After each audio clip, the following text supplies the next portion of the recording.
Welcome back to the SnS Grills channel. I'm Greg from Ballistic Barbecue, and today I'm going to be showing you how to cook up the perfect ribeye steak on the slow and sear kettle.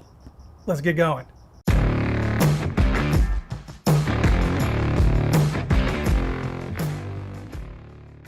So I actually started this cook-off last night by dry brining a beautiful USDA prime ribeye steak. Now to do this, you're going to want to use about 1/2 teaspoon per pound of kosher salt.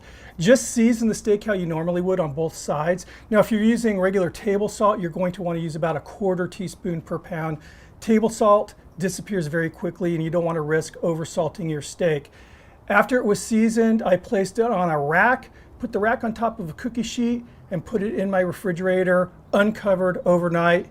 And this is how the steak has been transformed. As you can see, it's this beautiful ruby red color. So what's happening is the salt on the surface of the steak is actually bringing water out of the steak onto the surface. It liquefies that salt, and then the steak brings that season, that liquefied salt, back into the meat. And what you end up with is a perfectly seasoned, very, very juicy steak. It's an amazing technique. And I can tell you this, I was very skeptical at one time about this, but it works. And you owe it to yourself to at least try it once. Take my word for it. I'm going to go ahead and show you now how we're setting up the kettle. So as you can see, I have the slow and sear and the drip and griddle in place. To the slow and sear, I'm going to add about 25 fully lit charcoal briquettes. Go ahead and put the spin grate in place. I want the hinged portion over the top of the coals. Going to go ahead and set up my temperature probe, and I'm using the new SnS 500 thermometer for this cook. Put that lid on, and I want the damper over the side where there's no charcoal. I'm going to set the top damper to about 1/3 open, fully close that bottom damper, and then open that smoke hole to where it's about 1/3 of the way open. Now I plan on running this cooker between 225 and 250. So once it hits my target temp, we'll go ahead and start cooking that steak. Okay, we are now at 238 degrees, well within that range I'm looking for of 225 degrees Fahrenheit and 250 degrees Fahrenheit. So let's cook that steak, finally. So we're starting this cook off in direct heat. So steak over the area where there is no charcoal. Going to monitor the temperature, obviously, of the steak. Again, on a really thick steak like this is thick, it's like 2 inches thick. Rather than sticking the thermometer through the top and then having to remove it when I flip it, I'd rather stick it through the middle, kind of gauge where I want it to be, make sure that's not, sticking into the fat, and put it right in there. So now it's right here in the meatiest part of this steak. I want a little smoke on this cook, so I'm gonna add a nice chunk of hickory to the charcoals. Get that lid on.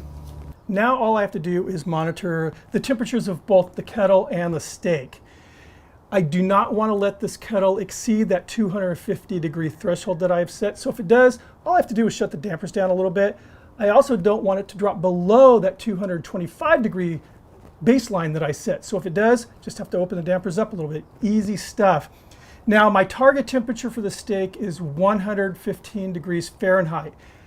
My ultimate goal is to come out with a medium rare steak. So for this technique, for the indirect portion, we want to shoot for 20 degrees below my target temperature. Now, once the steak hits 80 degrees Fahrenheit, we're going to flip it and then just continue cooking it to the 115. Once it hits 90 degrees, I'm going to light up a full charcoal chimney of charcoal to set the kettle up for the sear, which is, that's the fun part. I'll see you guys on the flip side. We just hit 80 degrees. As you can see, I'm getting a really nice color.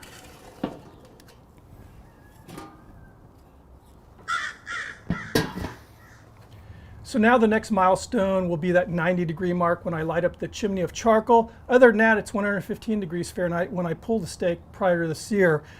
That usually takes anywhere from 50 minutes to an hour to achieve, and we're right on track for that time frame. I'll see you then. All right. We just hit that 115 degree mark. Get the steak out of the way. Now I'm going to remove this grate. Now that's a very important step, removing that grate. and allowing it to cool down completely before we start the sear. The reason is we don't want a hot grate burning into the steak. We want that intense, even heat from the charcoal searing the steak. And you'll see the results are amazing. We're going to end up with a perfectly seared steak, gorgeous color. My mouth is starting to water right now. What I'm going to do now is show you how we're going to prep the steak prior to the sear. All right, so the next thing we're going to do is just make sure we get any moisture off of the steak. We're doing this because we want the heat to not have to work as hard, if that makes any sense, to get that really nice sear. If it's wet, then it has to evaporate that moisture before it really starts cooking the meat. Now I have some extra virgin olive oil I'm just going to brush on. This is actually going to help the sear.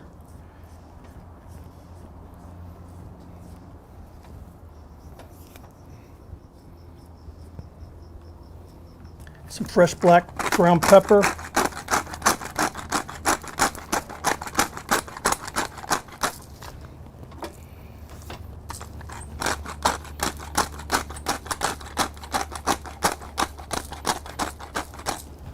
All right, we're ready for the sear now. Let me go ahead and get the charcoal added in the slow and sear. And this is where it gets fun. I love this technique. Fully open the bottom damper. Right, I have a full basket of lit charcoal.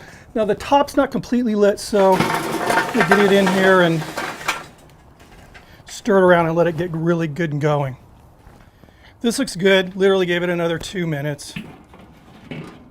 Get that steak on the grill.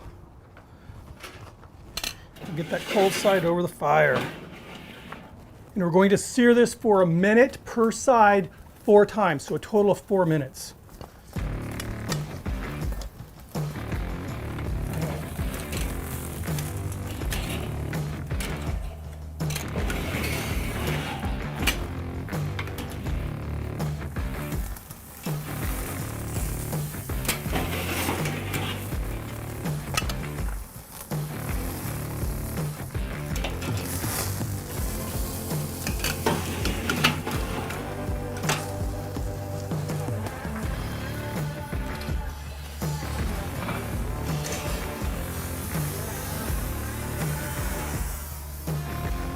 That's what it's all about, right there. Okay, I'm gonna let this rest a little bit, then give you guys a try. So I rested this about 10 minutes. My favorite part right here.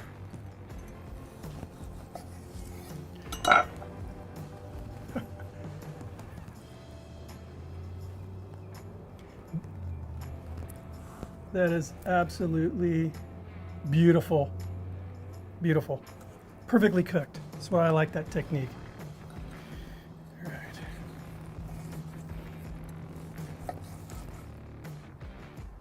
You just cannot deny that. So juicy. Wow.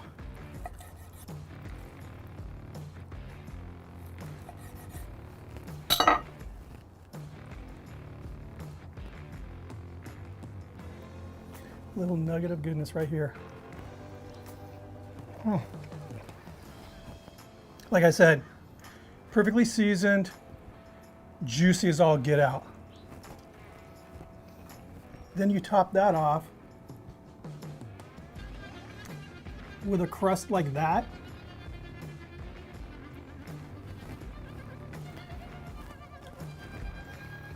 This technique has kind of ruined really good steak shops for me and my wife. It's just hard to beat this. Real caramely flavor, a hint of char, but not too much. Kind of sweetness.